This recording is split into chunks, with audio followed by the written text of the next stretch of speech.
En 1945, un vent nouveau souffle sur la France.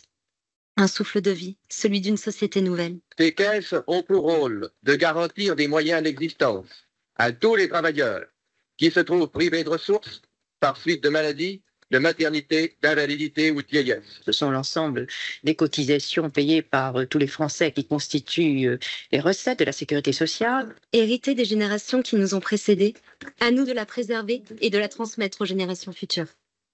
La sécurité sociale, citoyenne et solidaire depuis 80 ans. Eh bien, bonjour à toutes et à tous. Rebonjour pour ceux qui nous ont suivis tout cet après-midi. Pour notre troisième table ronde consacrée à la santé, c'est le point d'orgue, l'acmé de cet après-midi, puisque nous allons parler d'un sujet qui nous préoccupe tous, qui est celle de la maîtrise de la dépense de santé dans un contexte très particulier dont on a déjà parlé à plusieurs reprises durant cette semaine, qui est celui du vieillissement de la population. Alors, avec aujourd'hui un déficit estimé à peu près à 17 milliards d'euros, on peut dire que l'assurance maladie n'est pas véritablement en bonne forme, c'est le moins que l'on puisse dire. Pour autant, il existe des pistes pour maîtriser la dépense, et c'est ce sujet-là que nous allons aborder. Alors, j'ai le plaisir d'accueillir autour de cette table ronde, pas dans l'ordre d'apparition d'ailleurs, Yann Galamgar, vous êtes président du Haut Conseil pour l'avenir de l'assurance maladie. Bonjour. Damien Verger, donc vous êtes directeur de la stratégie et des études et des statistiques de la CNAM. Bonjour.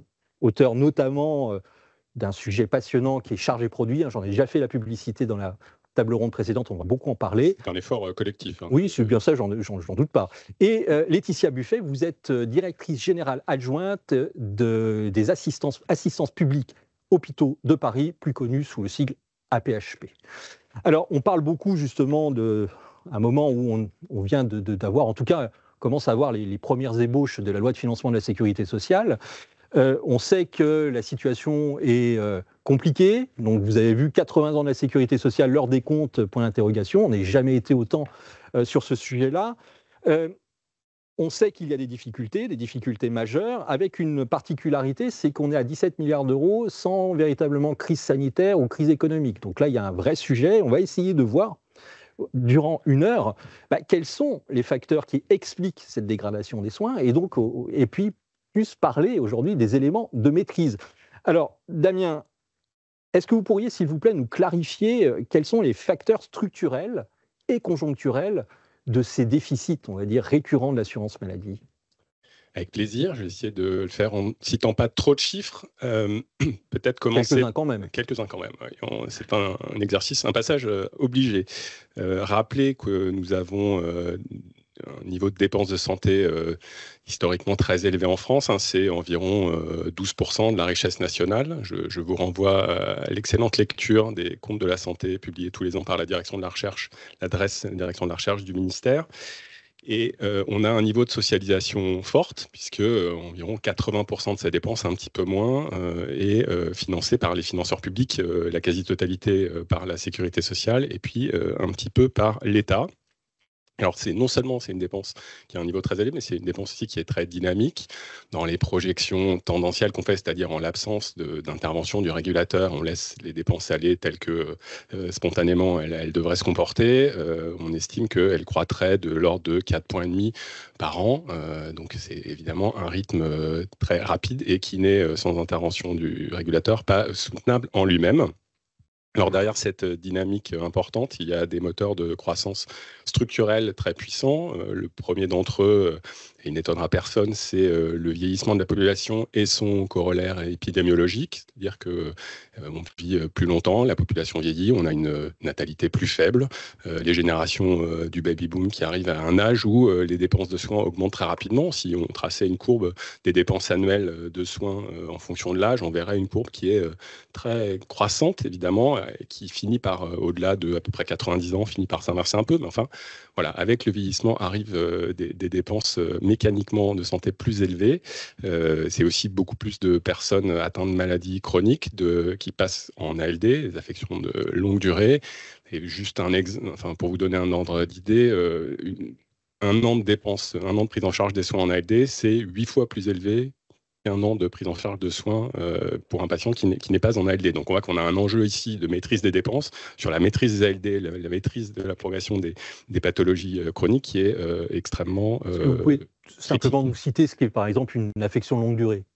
Vous êtes par exemple certaines formes de diabète, vous êtes en affection de longue durée, vous pouvez avoir de l'insuffisance rénale chronique, vous pouvez avoir des cancers, enfin tout un cortège de pathologies qui justifient ces passages avec un financement à 100% par l'assurance maladie. Donc c'est évidemment plus cher pour l'assurance maladie parce qu'elle prend la totalité des soins en charge, et puis c'est souvent associé à des soins extrêmement coûteux.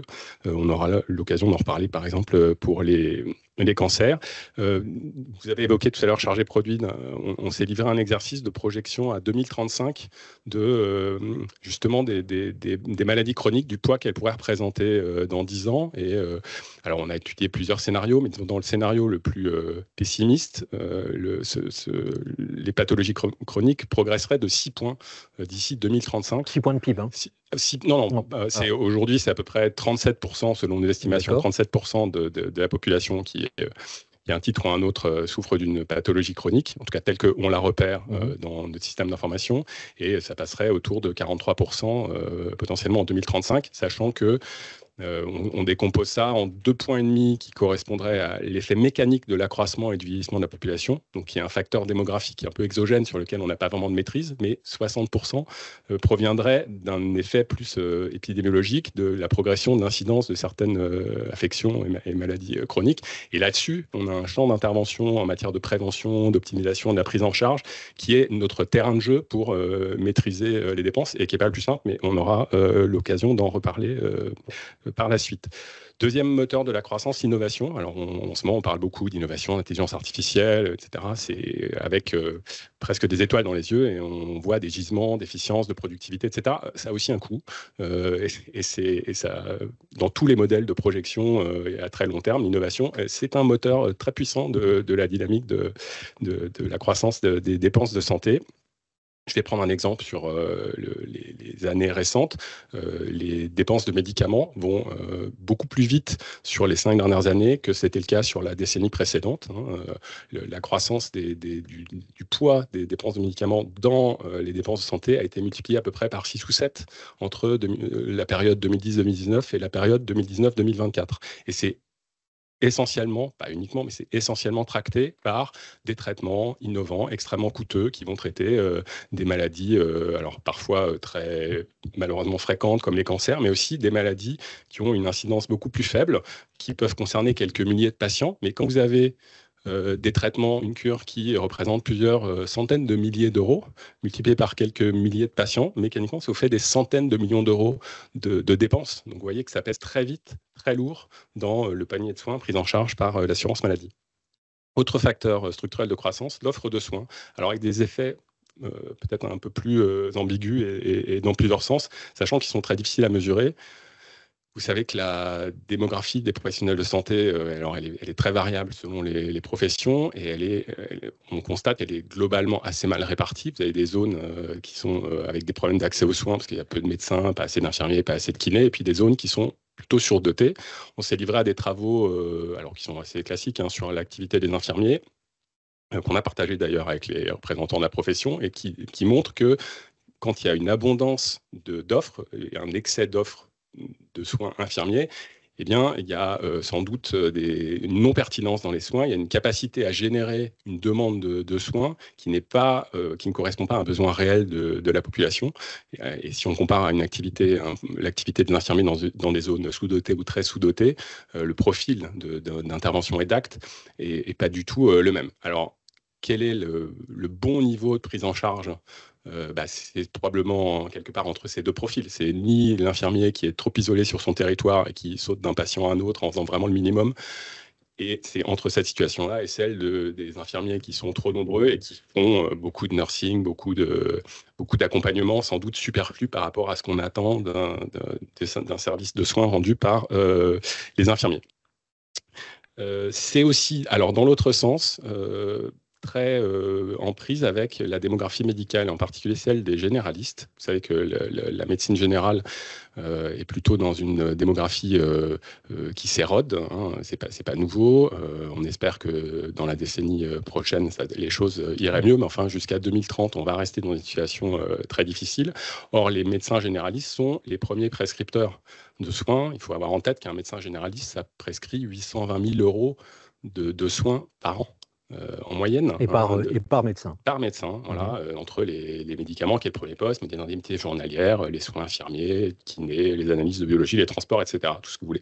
Donc, c'est plus de 40 milliards d'euros. Vous voyez que un des moteurs aussi des dépenses de santé, c'est la prescription par le médecin généraliste. Il se trouve que entre 2010 et 2019, les médecins généralistes sont un peu les gatekeepers, pardon pour l'anglicisme, mais la porte d'entrée, en fait. La porte d'entrée, ouais, du système, en tout cas pour la prise en charge ambulatoire, c'est clair. Et le fait que leur démographie s'est érodée, ça a sans doute joué un effet modérateur de la dépense, qui n'est pas sans lien avec le fait qu'on a plutôt beaucoup mieux contenu la progression des dépenses dans cette décennie qu'aujourd'hui, où les autres facteurs de croissance l'emportent largement.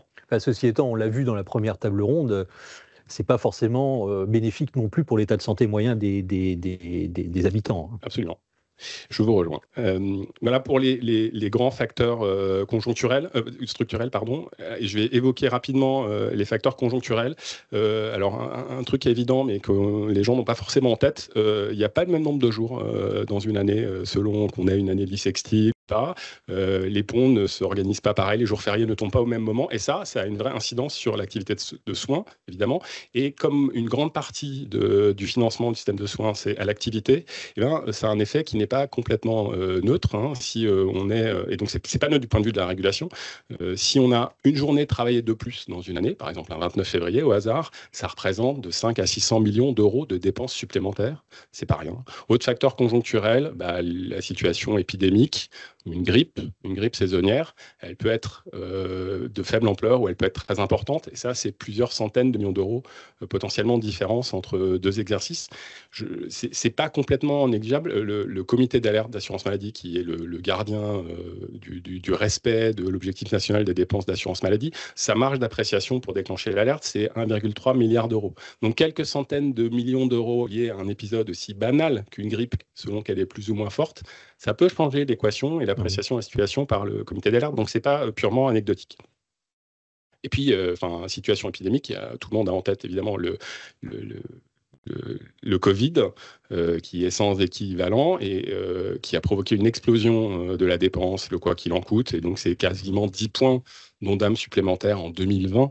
Donc, on a vraiment explosé tous les compteurs, mais ça a aussi une incidence structurelle qui s'appelle le Ségur de la santé. Et à peu près sur ces 10 points, on en a gardé une grosse moitié sous la forme de revalorisation notamment des personnels hospitaliers. Et ça pèse structurellement sur les dépenses. À peu près 10 milliards d'euros, hein, c'est ça Ouais, entre 11 et 13, ça dépend comment on compte, si en net ou en brut, mais l'ordre de grandeur est celui que vous rappelez.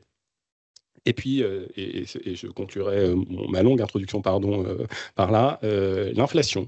La dynamique générale des prix, elle est importante dans l'exécution et la réalisation de l'ONDAM, parce qu'il faut se rappeler que l'ONDAM, c'est d'abord de la rémunération des offreurs de soins, c'est des salaires hospitaliers, c'est de la rémunération de professionnels de santé en ville, de libéraux. Et donc, évidemment, le signal du prix est très important dans quelque part la pression qu'on met dans le système et leur besoin de reconstituer un revenu pour suivre l'évolution des prix. On a eu des exemples récents avec 2 années de retour de très forte inflation qu'on n'avait pas connue depuis plusieurs décennies, à 5 points d'inflation par an en 2022 et 2023. Ça a eu des conséquences.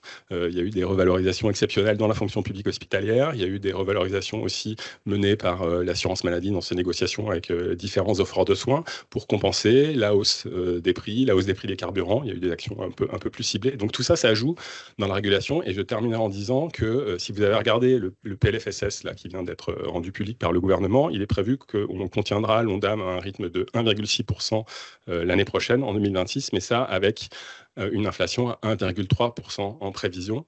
La dernière fois qu'on a réussi, et la seule fois on a réussi à tenir un Ondam aussi bas, c'était en 2016, à peu près à cette hauteur-là, 1,6%. L'inflation était de 0,2.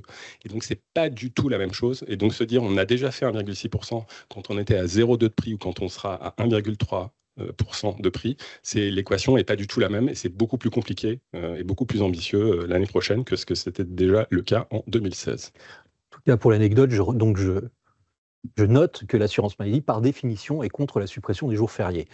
Laetitia Buffet, du point de vue de l'hôpital, de votre côté. Alors, Ségur de la santé, Oui, acte, puisque vous avez parlé, Damien, que la dépense de médicaments était une dépense inflationniste, mais les molécules, on va dire, à forte valeur ajoutée et extrêmement chères, se prescrivent surtout en milieu hospitalier. Oui, tout à fait. Non, mais évidemment, je souscris intégralement au diagnostic posé par Damien. Peut-être juste pour illustrer la manière dont ça se manifeste à l'hôpital aujourd'hui, ça ne va pas être un constat très réjouissant non plus, mais on a évidemment, vous le savez, une dégradation de la situation financière des hôpitaux qui est vraiment complètement massive. Si je regarde juste les CHU, donc les centres hospitalo universitaires, on est passé en gros de à peu près 140 millions d'euros de déficit en 2019 à quasiment 1 milliard d'euros en résultat consolidé en 2024. Donc voilà, c'est quand même une dégradation qui est vraiment absolument massive. Elle s'est effectuée l'influence de deux facteurs que vient de mentionner Damien. Le premier, c'est évidemment les revalorisations salariales du Ségur qui ont été largement compensées dans les financements hospitaliers, mais pas intégralement. Le deuxième, c'est l'impact de l'inflation qui a été évidemment majeur. Je voudrais juste préciser un point qui est que, on le sait, mais on y reviendra un peu tout à l'heure, je pense, quand on rentrera un peu dans les pistes, cette situation, elle est d'autant plus alarmante que, on sait qu'évidemment, ça va continuer à s'aggraver puisque double impact de la transition démographique et épidémiologique, on y reviendra. Donc le développement des maladies chroniques. Et puis deux, les recettes qu'on a utilisées par le passé, qui ont été efficaces pour un certain nombre d'entre elles, ne marchent plus très bien à l'hôpital. Enfin, celles qui ont été efficaces entre 2010 et 2020, en gros, ne marchent plus très bien à l'hôpital. Et la première d'entre elles, évidemment, c'est l'éléphant au milieu de la pièce, c'est l'emploi hospitalier. On sait qu'aujourd'hui, alors qu'on est à peine en train de remonter la pente qu'on avait vraiment complètement dévalée entre 2019 et 2023, à la PHP, on a perdu, je lis, 12% de nos effectifs infirmiers sur cette période-là. Donc, on a vraiment perdu 2200 infirmiers. Concrètement, comment ça s'est traduit? On a fermé 11% de nos lits. Voilà. Et cela malgré la revalorisation, justement, introduite par le Ségur de la santé. Alors, qui est intervenu plutôt en fin de période. Donc, ça a été plutôt la revalorisation, qui était évidemment un acte absolument nécessaire, nous a permis d'amorcer le fait de remonter la pente. Et là, on est vraiment en train de commencer à la remonter. Mais voilà, je voulais simplement dire que parmi les facteurs qui rendent l'équation d'autant plus difficile, c'est que voilà, les règles du jeu ont changé par rapport à la décennie précédente et les moyens de régulation qu'on a dans la dépense hospitalière sont plus les mêmes. Voilà. Et évidemment, voilà, l'emploi n'en fait plus. Effectivement, élément extrêmement important qui est celui du Ségur de la santé qui clairement transcende aussi tous nos secteurs d'activité. On le voit, certaines mauvaises langues disant qu'on n'a pas financé finalement, on n'a pas compensé le Ségur de la santé.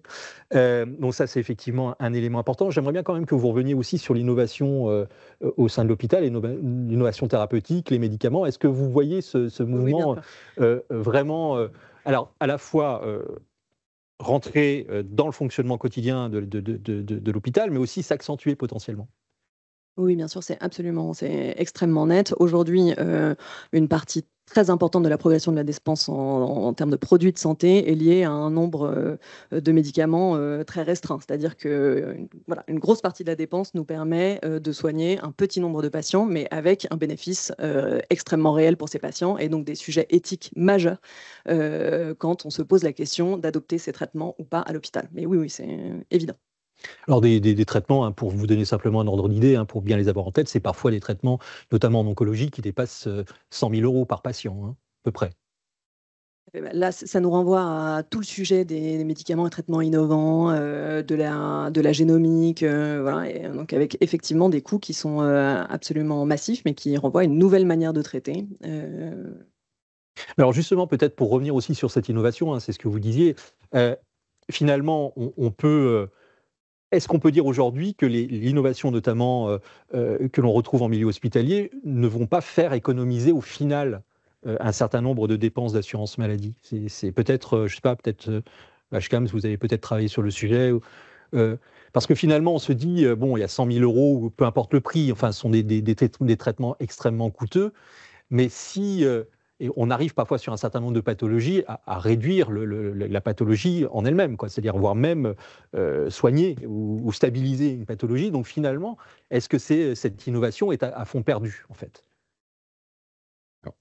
Je crois que le consensus est plutôt de dire qu'il peut y avoir des effets de gain de productivité ou d'efficience, mais qui sont plus que compensés par des effets qui donc, font qu'au total, l'innovation accroît les coûts. D'une part, pour des raisons, enfin, il y a un aspect qu'on dirait intensif, c'est-à-dire que le coût unitaire de certains traitements augmente.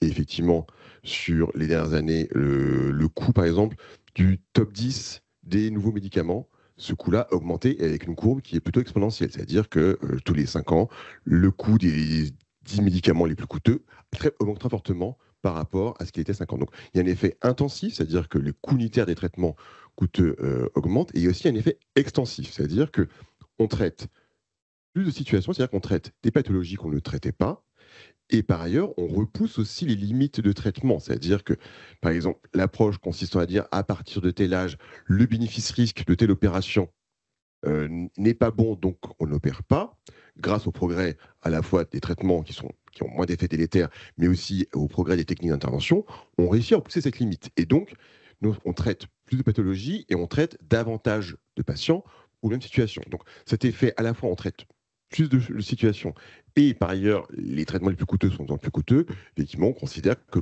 globalement, ça fait plus que compenser les gains de productivité que l'innovation peut apporter et qui ont existé. Hein. On a des secteurs qui ont eu des très forts gains de productivité et qui ont bénéficié à la collectivité.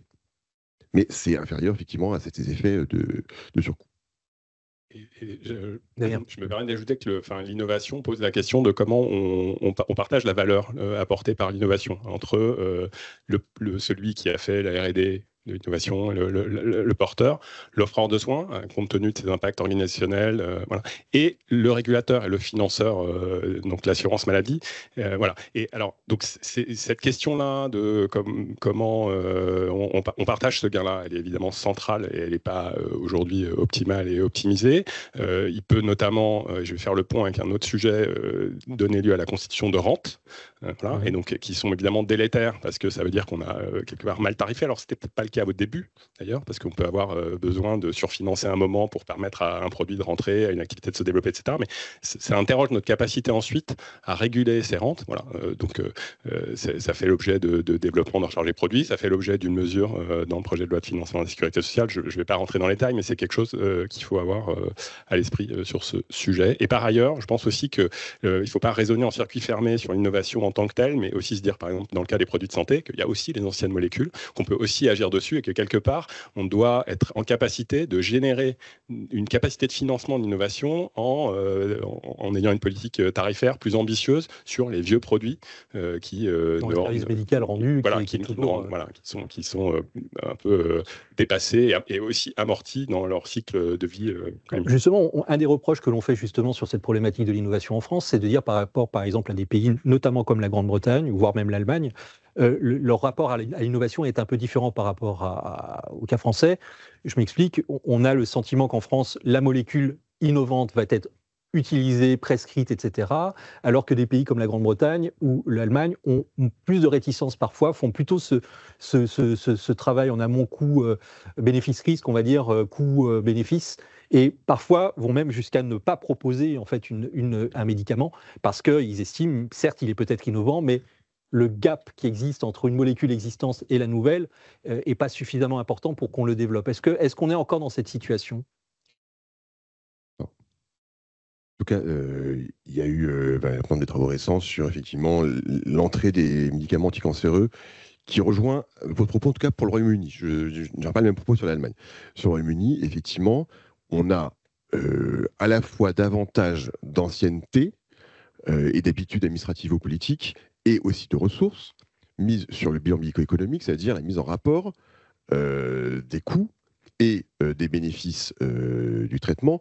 Et en posant cette question, tel traitement apporte 3 mois d'espérance de vie en plus dans telle qualité, dans telle condition de vie à tel patient. Est-ce que finalement, c'est de la même somme mise sur d'autres interventions en santé ne produirait pas un bénéfice collectif plus important ? Cette approche, elle existe en théorie dans la loi en France. Elle ne bénéficie absolument pas des mêmes ressources, notamment les ressources que le NICE, donc l'instance chargée de le faire au Royaume-Uni, met en place par rapport à celles que nous mettons sous le sujet, sont sans comparaison. Et par ailleurs, je pense que le sujet n'est pas totalement installé dans le paysage politique, ce qui fait que du coup, on est assez souvent dans un débat un peu stérile entre des budgets qui disent ça coûte et une posture, la santé n'a pas de prix, et donc on n'arrive pas vraiment à objectiver un peu ce sujet et à mettre en rapport ces gens. Pour le coup, je n'aurais pas du tout le même rapport sur le système allemand, parce que pour le coup, il y a eu des publications l'an dernier qui montraient qu'il y avait une capacité des nouveaux produits arrivés sur le marché allemand qui était beaucoup plus forte que chez nous, mais par ailleurs, les Allemands dépensent beaucoup plus que nous pour leur santé. Alors, on a vu donc, ce qui relevait, on va dire, des facteurs structurels et conjoncturels, on le voit, et aujourd'hui, finalement, il y a la conjonction de ces deux facteurs, qui conduisent en fait à cette situation, on va dire, extrêmement dégradée des dépenses et surtout des finances de l'assurance maladie. Alors, on va voir maintenant, ok, on est sur le constat, mais il existe quand même toute une série de leviers, à la fois structurels et organisationnels. Madame Buffet, est-ce que vous pouvez nous en citer quelques-uns? Alors, pas forcément, enfin, peut-être avec le prisme hospitalier, mais pas que, je pense. Alors, forcément, avec un prisme fortement hospitalier, mais effectivement pas que, parce que là, je vais évoquer des sujets organisationnels qui ont un impact sur l'hôpital, mais aussi sur la médecine de ville. Donc là, c'est l'occasion, effectivement, de s'intéresser à ce qui fait la majorité de notre terrain de jeu. Comme l'évoquait tout à l'heure Damien, qui est le sujet de la prise en charge des maladies chroniques, dont évidemment la prévalence va augmenter extrêmement fortement dans les années à venir et dont le poids est déjà vraiment extrêmement sensible aujourd'hui à l'hôpital et pour tous les offreurs de soins. Or, je pense qu'on le sait tous, le système de santé français, il présente un paradoxe, c'est-à-dire qu'on soigne très bien les épisodes aigus, ce qui fait qu'on a une espérance de vie parmi les pays de l'OCDE qui est assez forte. On est au 4e rang pour l'espérance de vie à partir de 65 ans pour les hommes, mais en revanche, on n'arrive pas suffisamment bien encore aujourd'hui à dépister, du coup à traiter plus tôt et ensuite à avoir un suivi suffisamment resserré de fil actif de malades chroniques large pour nous permettre d'éviter au maximum les épisodes de décompensation aiguë, c'est-à-dire de les stabiliser, tout simplement, d'être suffisamment. Décompensation aiguë. Voilà, c'est en gros, on finit à l'hôpital. Voilà. On a une maladie chronique, on finit à l'hôpital, alors qu'on aurait pu ne pas finir à l'hôpital si le traitement avait été ajusté, si on avait eu un suivi plus resserré tout au long de sa maladie. Un exemple typique, le diabète, un diabétique qui n'est pas suivi et qui va avoir une cécité au final. Il n'aura pas fait son fond d'œil. Exactement. Ou un pied diabétique, ou des atteintes. C'est exactement le bon exemple que vous donnez. Et d'ailleurs, si on regarde vraiment très concrètement ce que ça veut dire, ces organisations de soins qui ne sont pas encore au niveau, typiquement pour un diabétique, ce qu'on voit, il y a beaucoup d'études qui le montrent, c'est qu'il y a des inégalités extrêmement fortes territoriales selon l'organisation des soins, justement de la survenue d'épisodes complexes pour des patients diabétiques qui avaient les mêmes chances au départ. Et concrètement, ça a des incidences financières qui sont très importantes. On a des études qui le montrent. Pour un patient diabétique qui n'a pas de complications, je simplifie un peu le propos, mais on est en gros dans une prise en charge autour de 3 500–3 700 € par an. Et une complication directement, donc un épisode d'hospitalisation moyen, on va dire de durée moyenne, fait passer directement à 10 000 €. Ça, c'est évidemment un exemple. On peut le répliquer dans toutes les maladies chroniques. Si vous prenez un patient insuffisant cardiaque sévère, on a à la fois évidemment un enjeu de qualité des soins qui est majeur dans le fait de prévenir l'arrivée à l'hôpital, puisque ce qu'il faut savoir, c'est que pour un insuffisant cardiaque, on a un ou plusieurs épisodes d'hospitalisation par an, dont certains auraient pu être évités, mais qui dans 20% des cas aboutissent au décès du malade. Et on se rend compte que pour ceux qui sont décédés, dans la moitié des cas, on aurait pu, en regardant de plus près des facteurs de déstabilisation les 15 jours précédant l'hospitalisation, régler la situation. Et ça a évidemment une incidence majeure pour le patient lui-même et son entourage, mais aussi sur le plan de la dépense de santé, parce que là, pour le coup, on a un différentiel qui est absolument majeur, évidemment, dans le coût de la prise en charge de ces patients. Sachant que c'est toujours, je ne sais pas si c'est toujours le cas, mais enfin, ce qui coûte le plus cher, c'est les 6 derniers mois de la vie d'un patient, quel qu'il soit. C'est-à-dire qu'en gros, recours à un plateau technique complexe, mobilisation de structures, etc., qui coûte extrêmement cher pour la santé. Alors du coup, qu'est-ce qu'on fait face à cela? Ce qu'on a aujourd'hui comme situation, c'est une situation dans laquelle, quand vous êtes un patient malade chronique, soit vous êtes pris en charge à l'hôpital parce que vous n'avez pas le tissu de médecine de ville qui est capable de vous accompagner, soit parce que vous êtes suffisamment lourd, ou tellement lourd que vous êtes obligé d'être pris en charge à l'hôpital. Là, vous êtes pris en charge soit par des hôpitaux de jour, toute une journée, soit par des consultations un peu perlées qui sont toujours médicales, soit à la fin, quand ça ne va pas, en hospitalisation.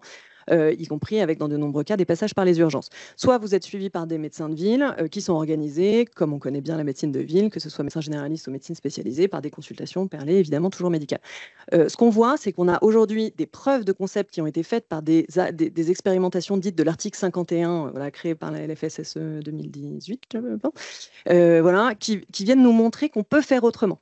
Et comment est-ce qu'on peut faire autrement? Eh ben, en regardant les besoins du patient et en y répondant à travers de la télésurveillance quand il faut le suivre à domicile dans certains cas. Ça pose la question de tout le modèle économique de la télésurveillance. Tout le monde n'en a pas besoin, mais parfois, ça rend vraiment des gros services par des consultations qui ne sont pas forcément médicales. Aujourd'hui, on a de la délégation de tâches entre des médecins et d'autres professions paramédicales, et on a des IPA, des infirmiers de pratique avancée, exactement, qui peuvent effectuer un certain nombre de consultations. On a toute une série d'interventions paramédicales autour des patients chroniques dont on sait aujourd'hui, on s'est documenté que ça va vraiment les aider à se stabiliser. Je pense à l'activité physique adaptée, mais pas que. Voilà. Et tout ça, évidemment, ça a un investissement au départ en termes d'organisation, mais on sait que ça a un impact sur la dépense, et notamment la dépense hospitalière. Et on le sait parce qu'on a des articles 51 qui nous l'ont prouvé, notamment dans le champ de l'insuffisance cardiaque sévère. Et donc là, c'est évidemment un gros enjeu. Il y a des enjeux organisationnels, des enjeux numériques, voilà, qui sont forts pour réussir à s'installer dans ce mode de prise en charge, mais je pense qu'on n'a vraiment pas le choix. Autre problématique, Damien? Alors, non, en fait, une fois n'est pas coutume, l'assurance maladie va parler établissement de santé, parce que, évidemment, j'ai souscrit, Laetitia a évoqué le sujet de prévenir des épisodes aigus, des décompensations, et donc des hospitalisations, des interventions hospitalières. Ça a pour effet de diminuer l'activité hospitalière, toutes choses égales par ailleurs. Or, en fait, on a beaucoup dans l'inconscient collectif, on fait le raccourci suivant. Si on diminue l'activité, enfin les épisodes aigus et donc les hospitalisations, eh bien on fait des économies. En fait, c'est pas tout à fait faux, mais c'est pas tout à fait vrai. C'est à moitié vrai en réalité. Ce qui se passe quand on fait ça, c'est qu'on diminue l'activité hospitalière et donc on diminue le versement de l'assurance maladie pour la partie tarifée à l'activité des hôpitaux. C'est totalement mécanique. Oui, mais en face, les charges hospitalières, elles ne diminuent pas spontanément. La partie charge variable attachée à cette activité qui baisse, elle est faible. Derrière, il y a quand même des salaires. C'est l'essentiel, ça doit être 70% sous contrôle Laetitia du budget des hôpitaux publics. Et donc, ça, ils ne disparaissent pas comme par magie. Et donc, en fait, il reste la deuxième moitié du chemin à faire, qui est comment cette réduction d'activité, on la traduit dans l'organisation interne des hôpitaux pour qu'elle ne se traduise pas juste par du déficit supplémentaire, parce qu'on a des coûts qui restent trop élevés par rapport à la recette qui s'est amenuisée. Et ça, c'est pas la moitié la plus simple à faire dans l'équation. Je suis tout à fait d'accord, mais... non, je suis d'accord tout à fait avec ton constat. Le fait est que ça n'est pas simple à traduire dans une diminution de charge. En revanche, ce qui est certain, c'est que ça va nous permettre de prendre en charge beaucoup plus de patients. Or, on a beaucoup plus de patients à prendre en charge. C'est quand même un peu ça la logique globale. Si on se parle un tout petit peu, du coup, ça nous permet de passer peut-être à un autre levier de performance au sein des hôpitaux. Il y en a un dont on se parle souvent, c'est la fameuse bascule ambulatoire. Donc, la bascule ambulatoire, c'est comment est-ce qu'un patient qu'avant on prenait en charge en chirurgie plusieurs jours dans un lit, on va le prendre beaucoup moins de jours dans un lit, voire un jour dans un lit, voire il ne va même pas dormir à l'hôpital. Et même chose en médecine. Si on regarde ce qui a été fait dans les années récentes, c'est quand même extrêmement intéressant. On voit que je reprenais mes petits chiffres, excusez-moi. On a depuis 20 ans fermé près de la moitié des lits en chirurgie et triplé le volume de places en chirurgie ambulatoire. Donc ça veut dire que là, en chirurgie, on a déjà fait une vraie bascule dans le sens où derrière, ça s'est traduit concrètement dans l'organisation hospitalière. On a fermé des lits et on a développé un autre type d'activité, c'est-à-dire que les gens, ce qui avant s'occupaient des patients, par exemple le soir et le week-end, les soignants, pour permettre leur hospitalisation au long cours, font désormais de l'accompagnement plus ambulatoire. Donc ça a été fait. On a ce sujet encore qui se pose en médecine, ça c'est sûr, c'est-à-dire quand vous venez à l'hôpital pour être hospitalisé, mais pas forcément pour être opéré, juste pour être hospitalisé, là on sait qu'on a des modes de prise en charge qui ont sans doute encore pas mal de développement ambulatoire possible, c'est-à-dire qu'on peut encore faire reculer la prise en charge qui nécessite de rester longtemps dans des lits. Simplement, il y a deux coins à ce raisonnement, puisqu'on pourrait se dire, super, ça va faire des économies, on va baisser le nombre de lits. Un, c'est ce que je disais tout à l'heure, c'est pas parce qu'une personne individuellement reste moins longtemps, ou qu'en moyenne, un individu reste moins longtemps, qu'au total, il faut baisser le nombre de lits parce qu'en fait, on a plus de patients à prendre en charge. Donc ça, c'est la question de la transition épidémiologique et démographique. Et la deuxième chose, c'est que ce modèle de l'ambulatoire, c'est-à-dire de la prise en charge au cours d'une journée en médecine, il nécessite quand même beaucoup d'interventions médicales. Et donc son modèle économique, il n'est pas totalement trouvé aujourd'hui dans le monde de l'hôpital. D'autant qu'on l'a vu aussi sur les tables rondes précédentes, hein, il y avait des médecins généralistes qui étaient à votre place. L'une des difficultés qu'ils abordaient, en tout cas quand ils parlaient du virage ambulatoire, c'est la capacité aussi à la médecine de ville à pouvoir aussi travailler avec vous justement pour accueillir des patients qui vont certes rester moins longtemps, mais qui ont besoin quand même, il y a des épisodes de soins non négligeables en médecine de ville, et ils vous disent ok, très bien, mais nous-mêmes on a du mal déjà à les accueillir, et surtout ça demande une coordination en médecine de ville qui n'est pas forcément au rendez-vous. Donc, Oui, je partage tout à fait. Ça me permet de revenir sur ce que je disais tout à l'heure sur l'évolution des modes de prise en charge des malades chroniques.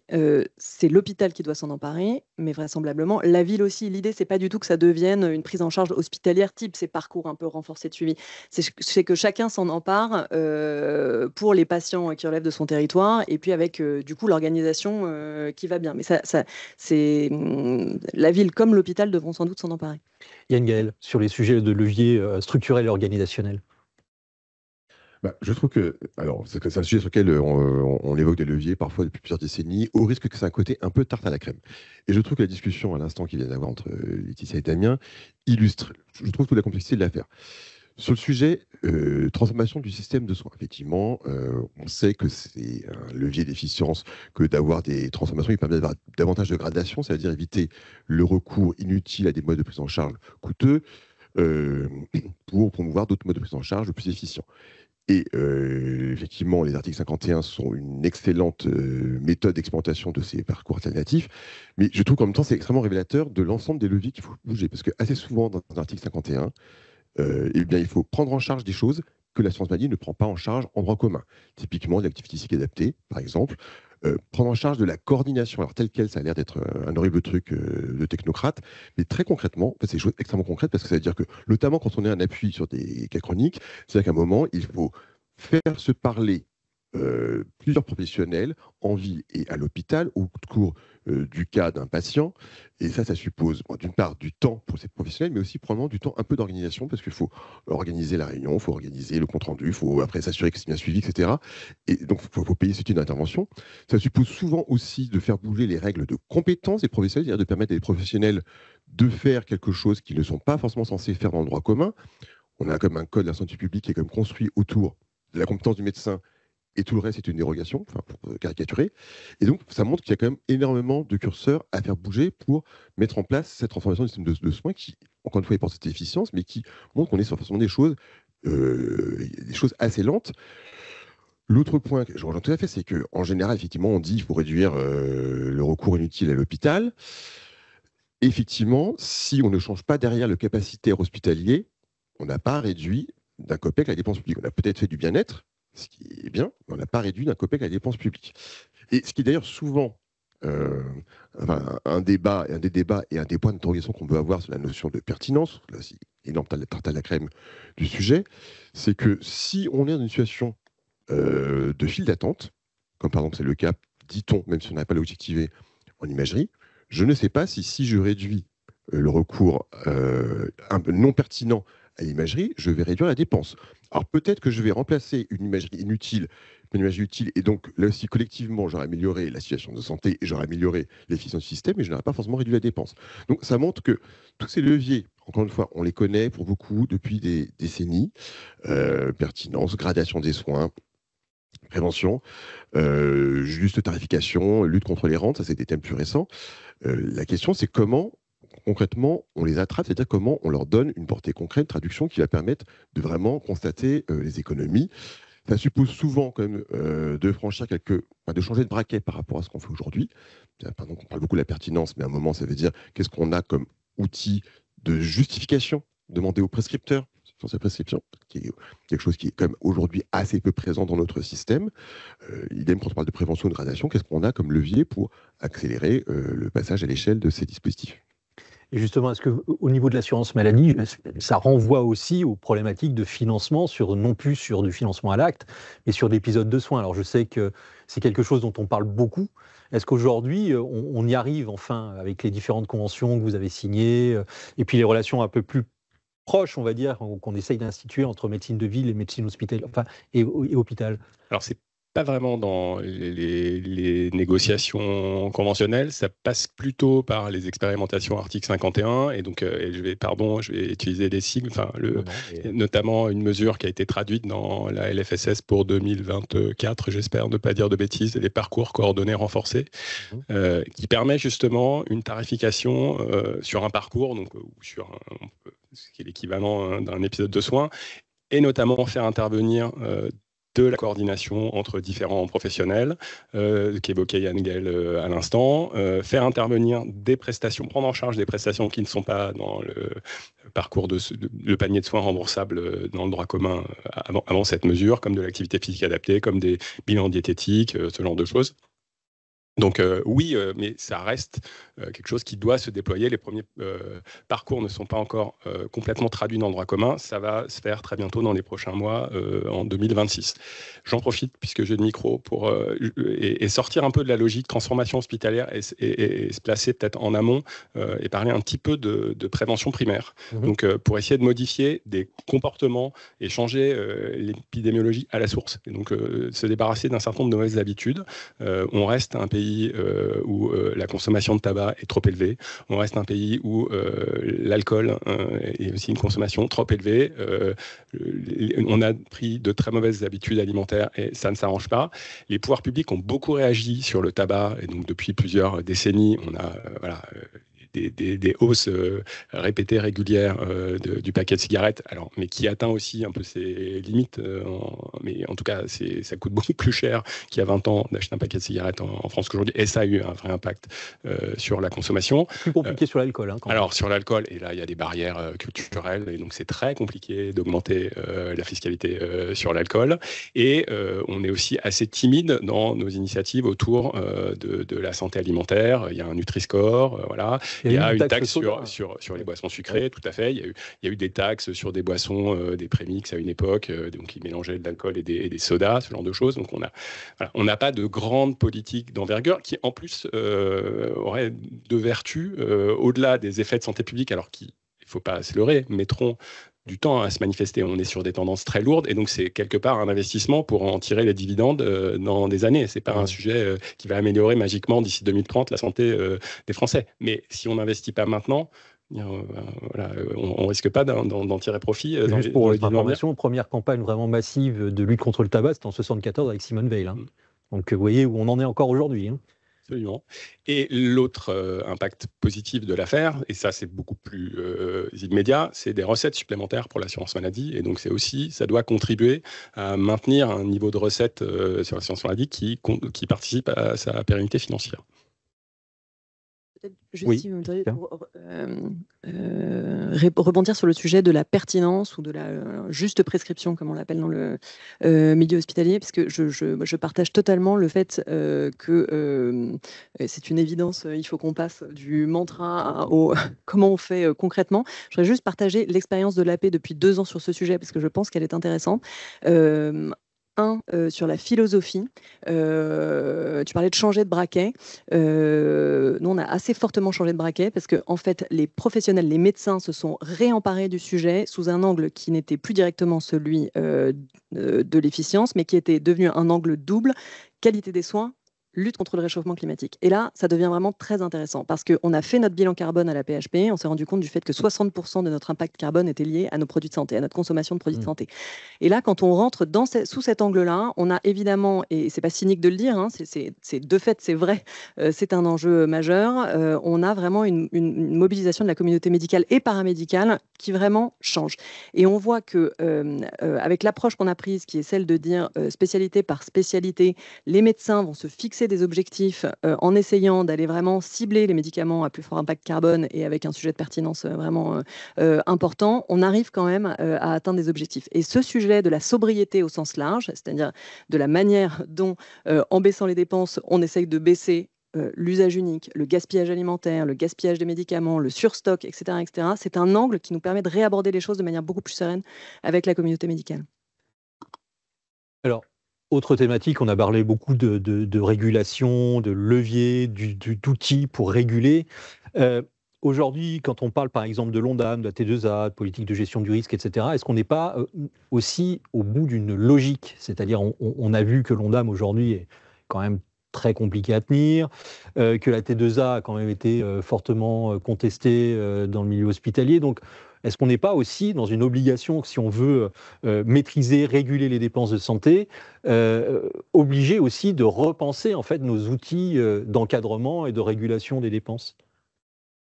Alors, déjà, si on se replonge en arrière, l'ONDAM a permis, au cours des années 2010, pendant 10 ans, on a eu un ONDAM qui était respecté tous les ans, ce qui n'était pas tel cas avant. Donc, on a des outils qui ont forcément évolué. Ils ont évolué, ils peuvent encore évoluer.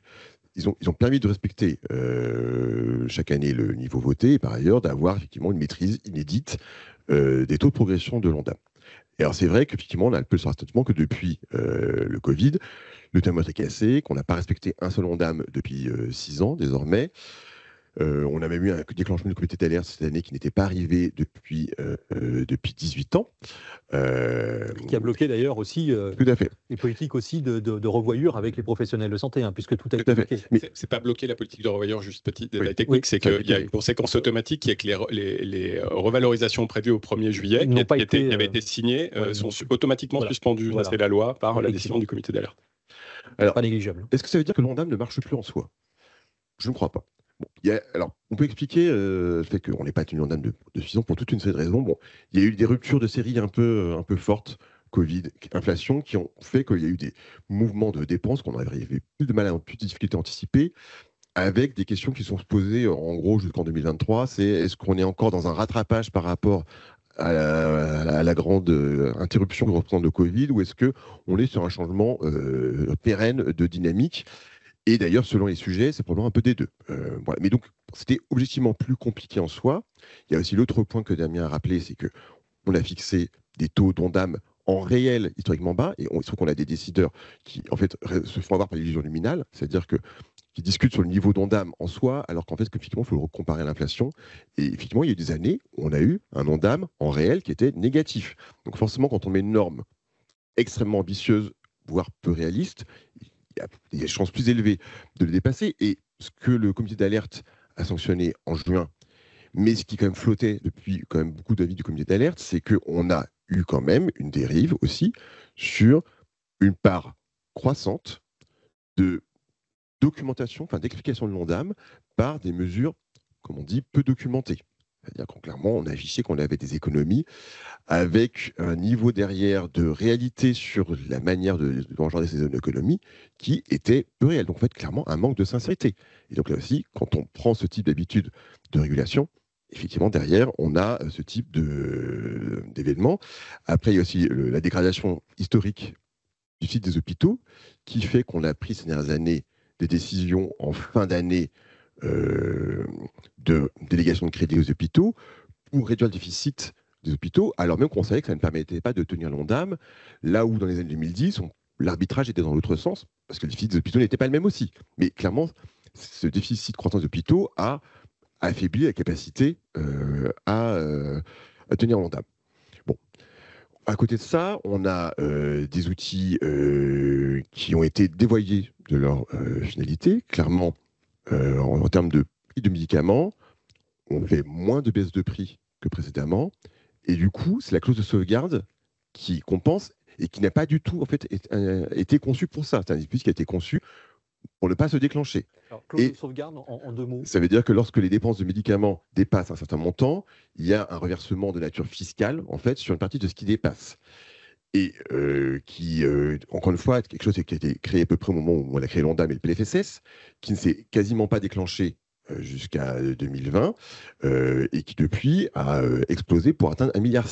Et clairement, c'est parce qu'en fait, on n'assume plus de faire ces baisses de prix de médicaments comme on les faisait précédemment, et que donc on se rattrape pour boucler. Mais clairement, c'est quelque chose qui dévoile le système et qui n'est pas fait pour fonctionner ainsi. Et puis, vous avez mentionné la gestion du risque. Alors là aussi, elle a quand même permis, franchement, de vrais progrès et par rapport à une présentation encore un peu datée, parfois, je trouve, du débat sur la dépense de santé en France. On n'est plus, grâce en partie quand même aux actions de la maîtrise médicalisée de la gestion du risque, dans la situation des années 90-2000 où on était une exception en Europe sur, par exemple, les dépenses de médicaments. Aujourd'hui, on a une consommation en termes de boîtes par habitant, qui est dans la moyenne européenne. Pas mal de pays nous ont dépassé. Il y a quelques classes où on est atypique, mais globalement, on n'est plus en atypique. Et ça, c'est un peu l'effet de la maîtrise médicalisée. Par contre, effectivement, le déplacement de la dépense sur de nouveaux sujets constitue un peu un défi pour les maîtrises médicalisées, parce que bon, la gestion du risque de la maîtrise médicalisée est comme beaucoup construite autour des actions de visite généralistes, alors qu'il reste d'importants, le prescripteur, Damien l'a rappelé, mais par exemple sur le médicament, sur des poches sur lesquelles on est souvent sur des médicaments qui ne coûtent pas cher. Encore une fois, le médicament courant, c'est que l'assurance maladie rembourse pas grand-chose dessus, il y a des franchises. Et aujourd'hui, ce qui est comme le facteur de hausse des dépenses de médicaments, ce sont des médicaments coûteux, mais qui du coup sont d'une part sur une prescription hospitalière, plus compliquées à attraper pour l'assurance maladie pour toute une série de raisons, et par ailleurs sur lesquels les enjeux de mésusage sont aussi beaucoup plus compliqués à traiter. Je dirais que sous cette réserve, aujourd'hui, on a quand même des outils qui fonctionnent. Ce qui explique la situation dans laquelle on est, c'est aussi qu'on ose moins ou on ne sait plus comment s'en servir. Et là, ça relève vraiment plutôt après de la manière dont les choses sont politiquement pilotées. Alors justement, sur la manière dont on se sert des instruments, l'assurance maladie commence à investiguer un vrai sujet, qui était jusqu'à aujourd'hui, on peut le dire, un angle mort, hein, qui est celui, vous l'avez déjà cité, des rentes. Est-ce que justement, travailler de plus en plus sur la réalité en fait, des prix est pour vous une source d'amélioration, on va dire, ou de maîtrise des dépenses ? C'est indispensable. On a besoin de faire la lumière sur le partage de la valeur économique de l'offre de soins et des produits qu'on fait financer par l'assurance maladie. Et là, alors, il y a l'innovation. L'innovation modifie ces rapports-là et la répartition entre les différents acteurs économiques dans le champ du soin.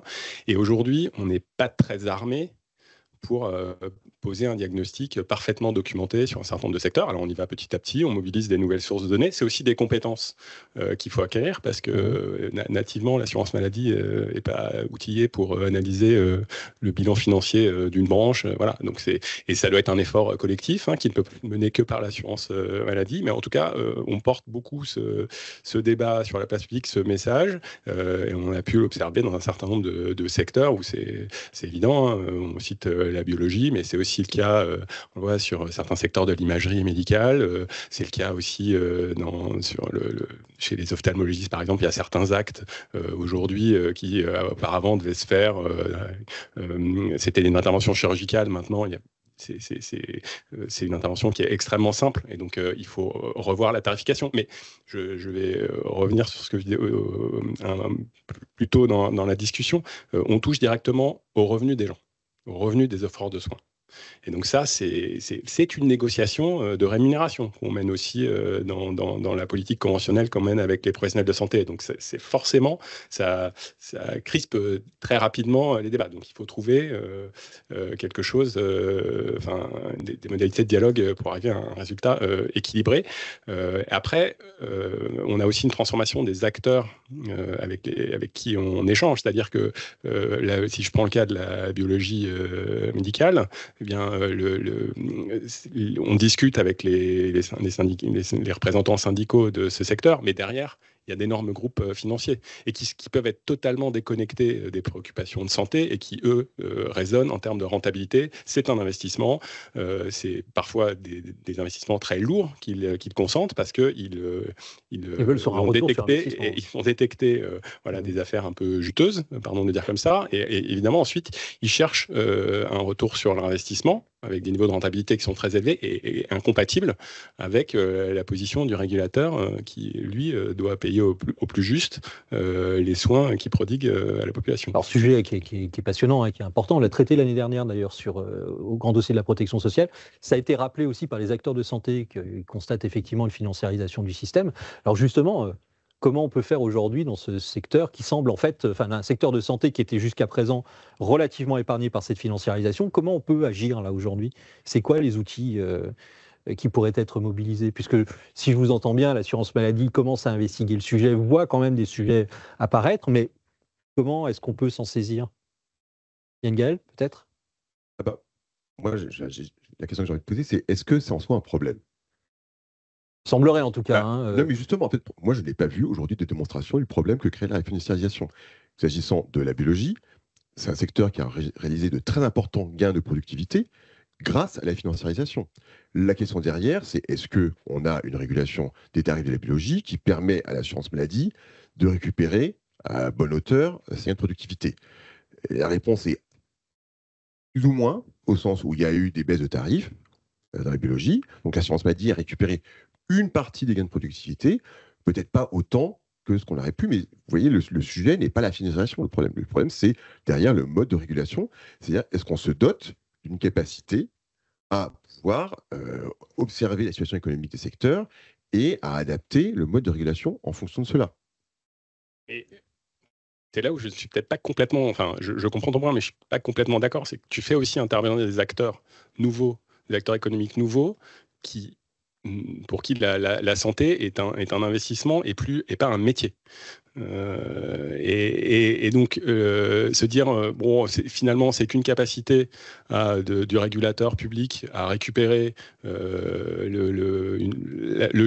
sa juste part du gain de productivité et donc du gain financier associé, mais la capacité du régulateur à le faire face à ce genre d'acteurs, elle est peut-être plus difficile, enfin amoindrie par rapport à des gens dont la santé est le métier et qui ont quand même des préoccupations autres, qu'un pur financier qui regarde le gain qu'il a sur son investissement.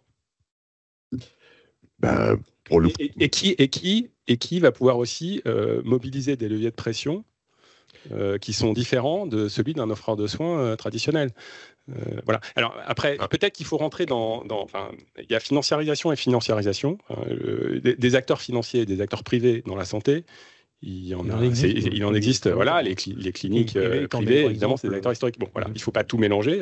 L'assurance maladie, c'est aussi une chose à laquelle il faut qu'on fasse attention.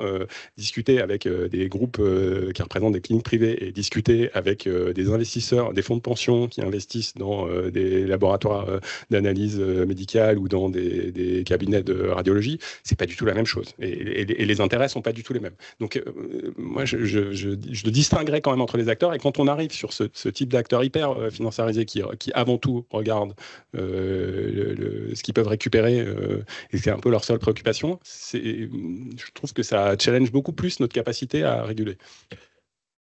Pour un petit peu quand même nuancé, je pense que les professionnels de santé aussi regardent leur activité comme un investissement économique.